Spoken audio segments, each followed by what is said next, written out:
Halo, bertemu lagi dengan saya Kang Afan. Sudah lama saya tidak membuat konten untuk channel ini. Dan rencananya channel Gen Afandi ini saya akan merubah nama channelnya. Tidak lagi menjadi Gen Afandi, tetapi menjadi nama saya sendiri, yaitu Muhajir Afandi. Jadi bukan Gen Afandi lagi, dan juga bukan yang Kang Afan. Karena yang Kang Afan itu saya khususkan itu untuk channel musik, dan yang ini menjadi channel pribadi, yaitu namanya Muhajir Afandi. Dan jangan heran jika di beberapa video selanjutnya channel Gen Afandi itu sudah tidak ada lagi. Oke, untuk video kali ini saya ingin membahas tentang yang saat ini sedang viral-viralnya, yaitu tentang konten-konten yang gaib ataupun mistis.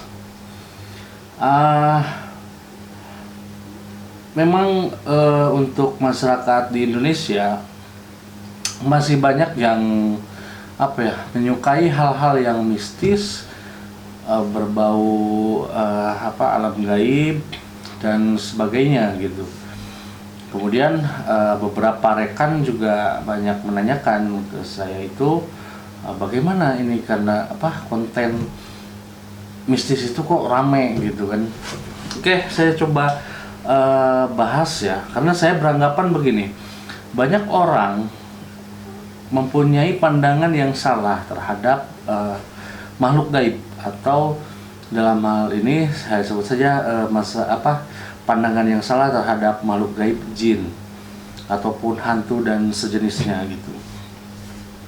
Ketika seseorang itu misalkan terkena penyakit, misalkan yang tiba-tiba, pasti sering yang disalahkan itu, yang dikambing hitamkan itu adalah, wah ini karena makhluk gaib, wah ini karena penghuni rumah ini gitu, wah ini karena penghuni daerah ini atau gunung ini atau segala macam gitu kan.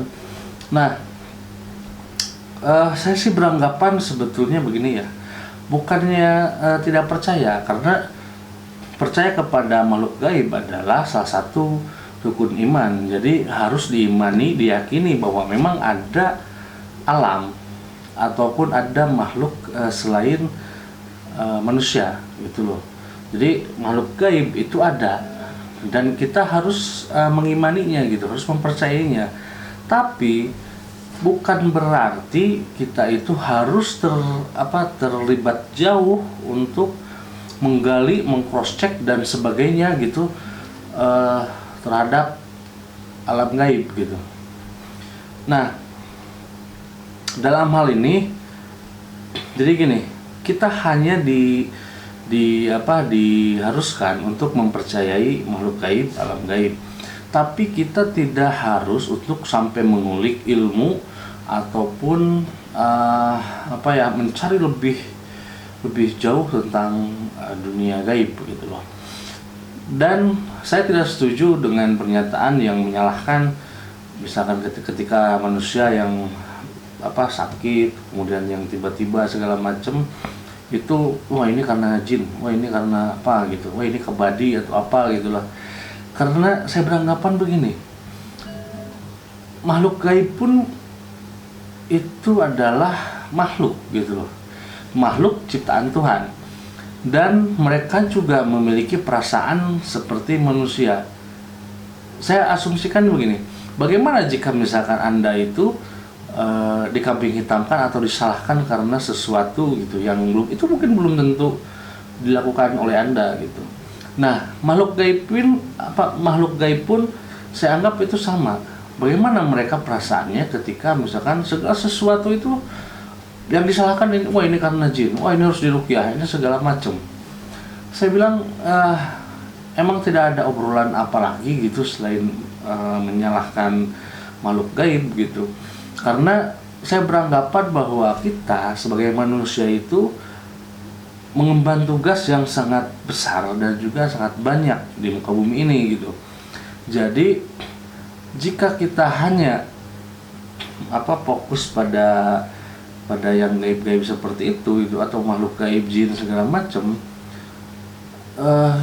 tugas kita itu yang sebenarnya sebagai manusia itu terabaikan gitu loh. Makanya kalau menurut saya, jika kita misalkan sakit, ya periksa ke dokter lah, jangan nyalahin bawa-bawa jin gitu. Bahkan saya tidak terlalu menyukai tayangan-tayangan yang ruqyah, misalkan membawa kitab suci segala macam, tapi itu dikaitkan dengan jin misalkan. Karena gini, menurut saya ruqyah itu adalah teknik mengobati gitu ya, dengan cara membacakan ayat, bukan masalah jin atau muntah atau apa gitu loh. Jadi saya beranggapan ini jadi kayak dukun gitu ya. Makanya saya kurang setuju dengan konsep yang sedikit-sedikit berbicara tentang jin, sedikit-sedikit berbicara tentang kuntilanak lah, pocong segala macem gitu, tentang makhluk gaib gitu. Nah intinya sih kalau menurut saya, tugas manusia itu sangat besar dan sangat berat, dan ini perlu dilaksanakan oleh manusia gitu kan. Jadi kalau menurut saya sih mungkin kalau kita melaksanakan tugas sebagai manusia, itu tidak ada waktu untuk menyalahkan yang gaib-gaib itu gitu. Dan mirisnya memang tayangan-tayangan gaib, tayangan yang penelusuran segala macam itu viewernya luar biasa gitu. Dan sebut aja misalkan contoh Kang Ujang Bustomi, itu viewernya untuk live aja itu sampai 3 jutaan kan, luar biasa gitu. Dan ada pro kontra di situ, ada yang percaya, ada yang nggak percaya, ada yang nganggap settingan, atau ada yang enggak gitu. Kalau saya sih beranggapannya begini, untuk konten YouTube, karena ini adalah tayangan, maka wajar kalau misalkan itu adalah settingan.